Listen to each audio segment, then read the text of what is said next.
A large number of people displaced by the conflict in Sudan have been fleeing Khartoum and going to Al Jazeera state located in the east-central region of the country.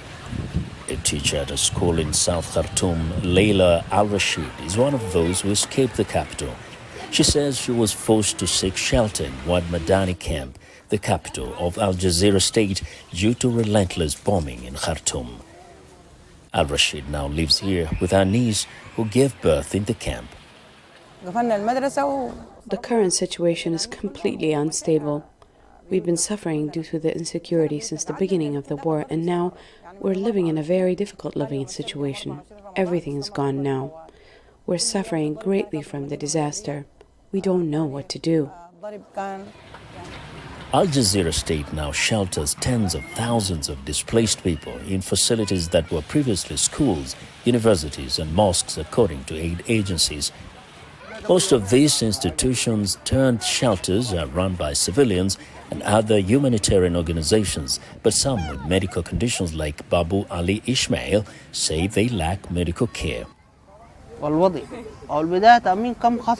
had missed a number of dialysis sessions when I had run out of all the medicines. The situation became dangerous for me. I came to Wad Madani to find a dialysis center. I live now in this school, which has turned into a shelter. Sidahmed Hussein, a resident of Khartoum, fled the city to give birth in Wad Madani after experiencing what she calls the horrors of war in the capital city. The war forced us to leave our city. I was pregnant and placed here in a shelter. I left Khartoum because there were no hospitals there. We stayed for days under bombardment. Then we left after 2 weeks to the city of Wad Madani. Here, I receive full care from the officials of the center, and they provide me with a doctor's appointment. Humanitarian organizations and civilian volunteers running the temporary shelters say they face shortages in supplies.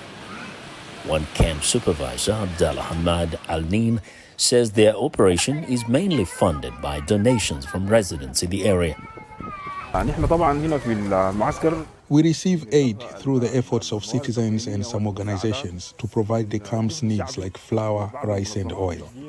We have a warehouse to store supplies and we have a large kitchen to prepare food for families, some of whom help us in cooking. We also desperately need medicines because we have a large number of diabetics and blood pressure patients, in addition to cancer patients and pregnant women who need special medicine. In the meantime, displaced people hope some semblance of peace will return to Sudan and relieve their current predicament. For Sidahmed Ibraheem in Al Jazeera State in Sudan, Vincent McCory, VOA News.